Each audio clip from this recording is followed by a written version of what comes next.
So, hello everyone. We're happy to be here with Professor Tony Attwood. For those who may not know you, please tell us about yourself and your background. Okay, I'm a clinical psychologist, and I wanted to be a psychologist when I was 14 years old. And then when I was at university and 19 years old, I met two classically autistic children, became entranced by how they were different, and decided I want to become a specialist in autism. Now, this coming July, that will be 50 years ago. So I have been exploring the autism world for 50 years. Now, in all its expressions, from those profoundly disabled to those you have to look very hard to find the characteristics. From very young children, only a few months old, to those in their 80s and 90s. So I cover the whole spectrum. I'm a clinician primarily. I do support research and mark PhD theses. I write books, present workshops at international conferences. But there's another dimension, and that is that there is autism in my family, my son and granddaughter. So my knowledge isn't just as a clinical psychologist, it's as a parent and grandparent. Wow. Incredible 50 years. So tell us, because we're talking about EmotiPlay, right, which is a program to teach children about emotions, to understand emotions. And why is learning emotions important? Why is it important for kids with autism to learn how to express themselves and their own emotions and to understand the emotions of others? My clinical work is all ages, including adults of various ages. And I will often ask them, what are your biggest challenges in life? Because in autism, there are many challenges. And the overwhelming answer is managing my emotions, my anxiety, my depression, my anger, more so than making friends and getting a job and sensory sensitivity. My biggest challenge is managing and expressing emotions. And they say, people really haven't helped me in that. And I needed help when I was a kid. But they taught me mathematics and geography and history and all sorts of sciences, but they didn't tell me about emotions. I've had to learn by my own experiences. So in autism, although it's not in the diagnostic criteria, often their greatest challenge in their daily life as kids and adults is in the area of understanding emotions, perceiving emotions in themselves, other people, how to regulate those emotions, how to express them, are major reasons why that person's quality of life isn't as it should be, considering their abilities. Yeah. And tell us, what processes do kids and young adults on the spectrum need to go through that other people don't in order to learn about emotions? There are many reasons why autistic children and adults have challenges in their daily life with emotions. And often it's perceiving internal and external emotions. When you say to the person with autism, what are you feeling now? They'll say, well, it's not a nice feeling. It's not nice, but I don't know what it is, but it's not a nice feeling. So often it's perceiving the internal signals when they are in the early stages, because often they only identify them a little bit later on, but also identifying emotions in other people. Now that's going to regulate your social interaction, because in many ways, the autistic person may not be aware of what they have said or are doing is affecting the emotions of other people. But there's also another dimension in autism we're exploring called Alexithymia. And that's the ability to convert thought and emotion to speech. So they have a feeling, but they can't explain what it is. And the problem is often the immediacy and intensity of emotion is too difficult for the person to manage. But another dimension, and as you can tell, there are many, is reduced repair mechanisms. Typical kids and adults can use disclosure, can use affection, compassion, put it in perspective. They have a huge range of emotional communication and repair mechanisms. In autism, it's either smash it, solitude, or escape into your special interest as a thought blocker. So their repair mechanisms are less. So the more we explore this, the more we understand how complex the area is and how much they need to learn. Right. And please tell us, after you've been using the EmotiPlay program, what you think about it and how you think people on the autism spectrum will benefit from the EmotiPlay program. Okay. First of all, I think it's great. Damn it, you did it. If I was going to do it, I would do exactly what you've done. You've done it as I would love to do it. I like it on many levels. There are aspects of the content, the videos, the actors that are involved, the explanation, all resonate with my understanding of autism. As I went through the program, I kept saying, yeah, that's it, succinct, clear. You've got rid of all the background details that can be distracting. That allows the person with autism to really understand. It is logical, progressive, positive feedback, and a lot of ways of consolidating the information and picking up the patterns. It's brilliant. I wish I'd done it. Wow, thank you. Why do you think, I mean, maybe you answered this just now, but why do you think EmotiPlay is different from the things we've seen before? What makes it special? It's special because there's a compendium of explanations, which I think is great. It's very engaging. It's very diverse. It covers basic emotions, but it also goes, and the last section is on kindness and unfriendliness. So it goes into the area of the crossover between emotional and social. So it's gone where nobody else has gone before. So it is really appealing to those with autism because they'll be saying, this is what I need to know. Thank you. Yeah. And in EmotiPlay, there's also the part of the feed where the kids can upload their pictures and the therapists and parents can comment and like them. This is a safeguarded place for the kids to learn how to use social media and interact with pictures and content. We also hear a lot about bullying on social media. My question is, what role can EmotiPlay have in helping kids on the spectrum learn about communication on social media? Do you have any thoughts on that matter? With social media, there are always good news and bad news. The good news is EmotiPlay will allow the person to upload their own photographs. So it's personalized. Otherwise, their view is, I don't know this person. Each person is different. I'm not good at generalizing to other people. But here's a picture of my Aunt Mary having a panic attack. Here's my Uncle George, very angry. Here's me being incredibly sad. And so it becomes very real in the person's life.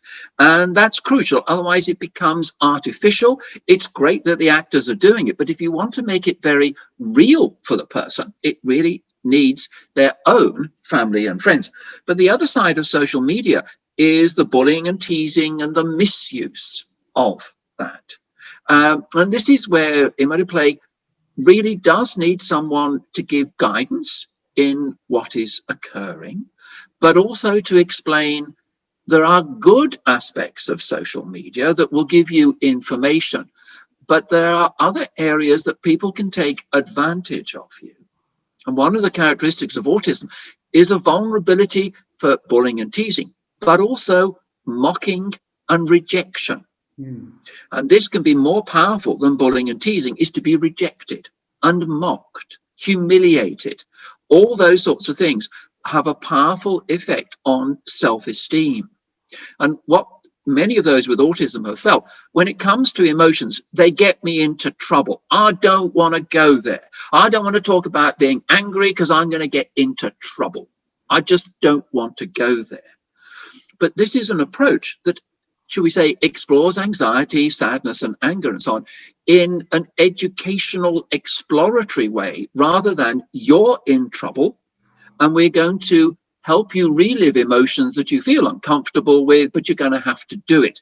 By making it fun and engaging, you take away the guilt and the fear associated with your emotional life. Mm-hmm. Interesting. There's also something that could seem counterintuitive about using computers and educational software to teach about something so human like emotions. In your mind, how does this work, and what's the logic behind this?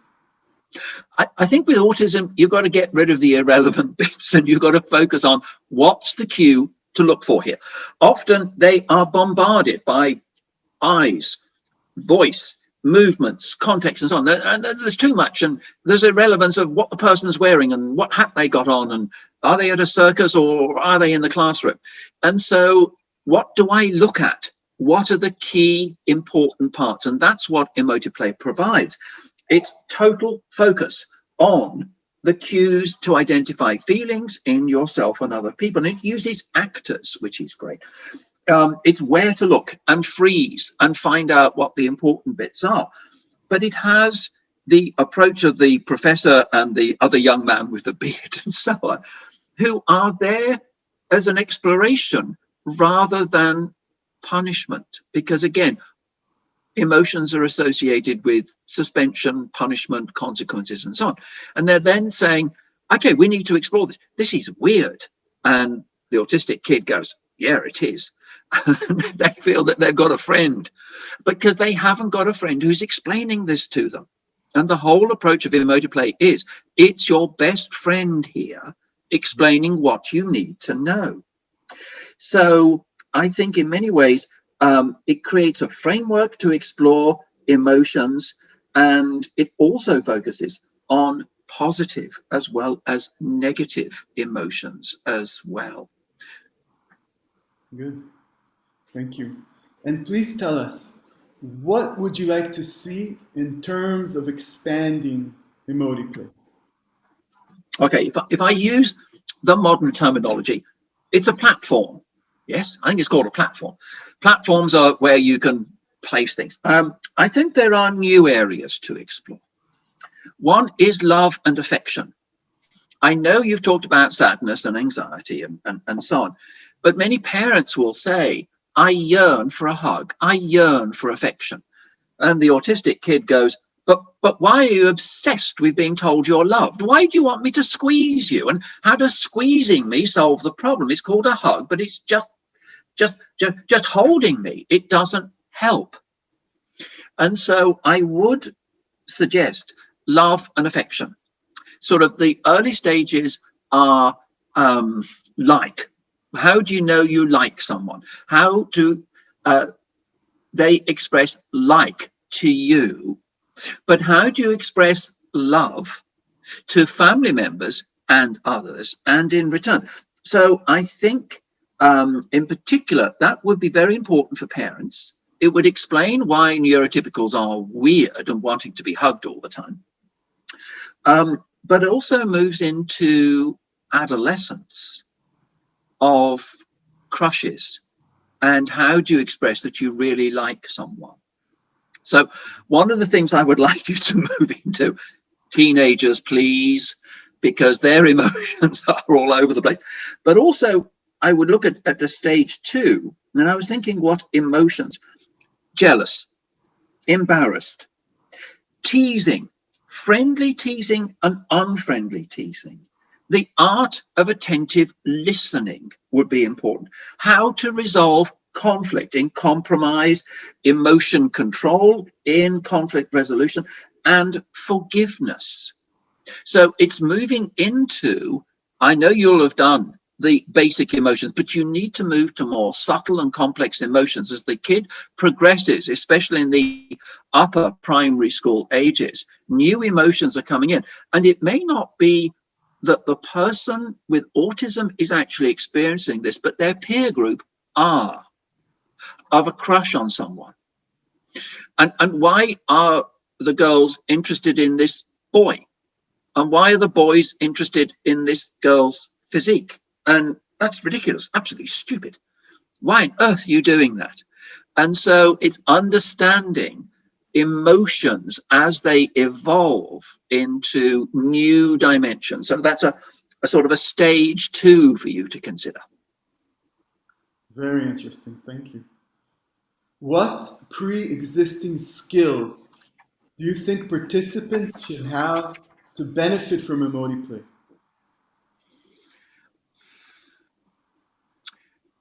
At what level would I recommend the program? To be honest, I would say more primary elementary school level than preschool kindergarten level. I think the ideas, the management, all those sorts of things require a grade 1 to about at least a grade 6 level or equivalent of that. So it's going to be important for those who chronologically are older, maybe 14, 15, but developmentally, emotionally, are at the 7 or 8 year level. So for many with autism, don't look at their chronological age, look at their level of emotional maturity. It also involves certain linguistic skills and cognitive skills. So some of the advanced concepts require a person to understand complex information, social rules and conventions. So I would say around about grade 1 to 6, but I'm looking for you to look at grade 7 plus. Wonderful. Would you recommend this product to other practitioners as a tool for teaching emotions? Oh, I would very strongly recommend it because you can trust it. It's very engaging for the child. It's not a question, oh, mum, what have I got to do? Oh, I hate this. Why have I got, this is punishment. No, it's fun. And the idea is you learn when you're having fun. And it's not something that is a consequence of trashing your bedroom. So I've got to do this program.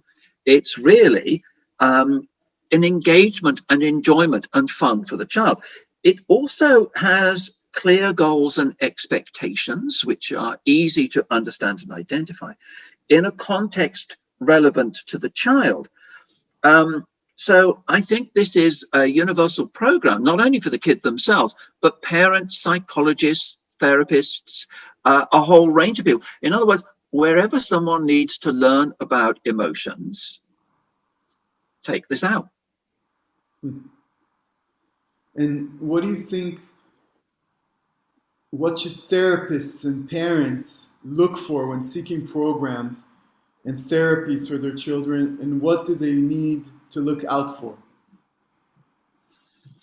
I think there are a number of components. In a way, this is educational. So it's going to be of great value to teachers if they can have time in the academic curriculum to do this. It's usually therapists. For example, all the programs here on the communication of emotions. Speech therapists are going to be involved, occupational therapists. There's no profession that this is the exclusive province. All teachers, educators, therapists and parents will benefit from this.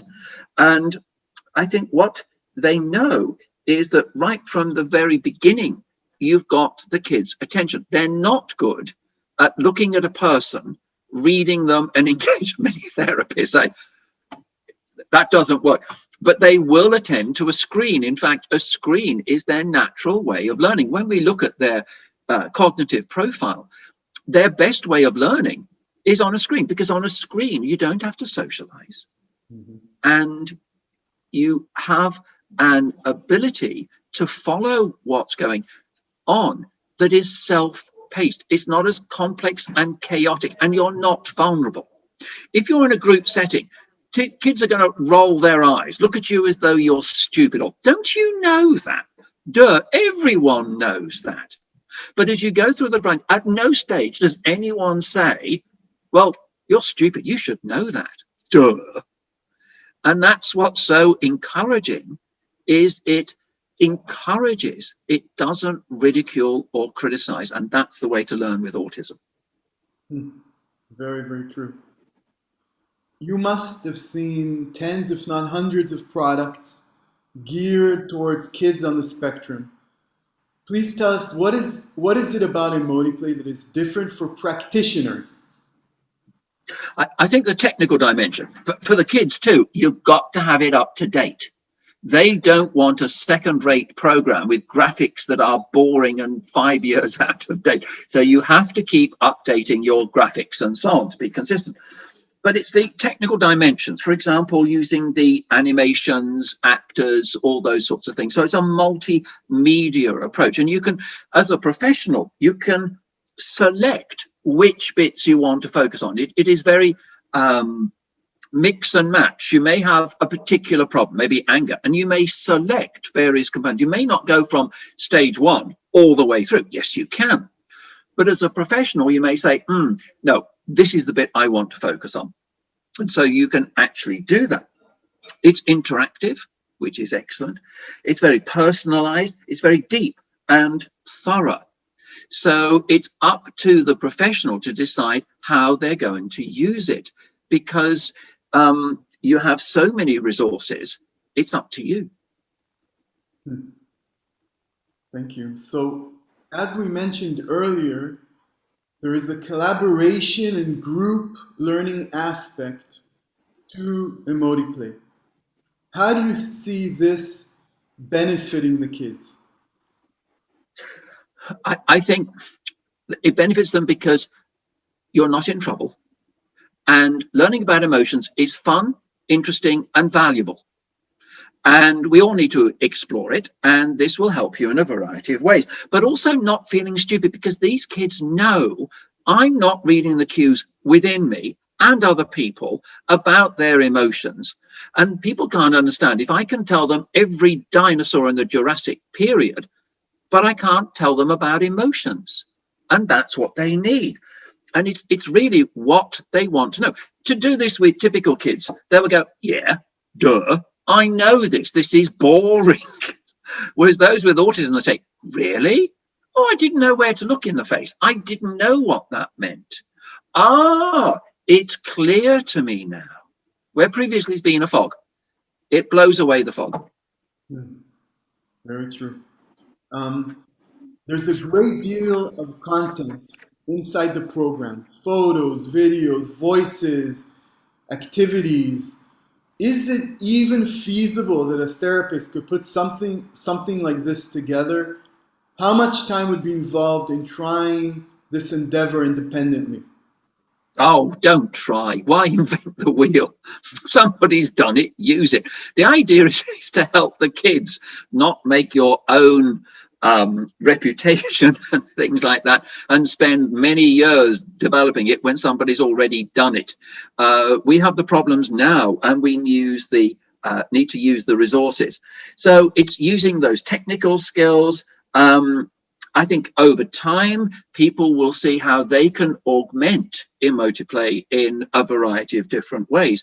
But take it. You can use bits of it. And eventually, I think as a platform, there will be new sections. So watch this space, because new modules will be added over time.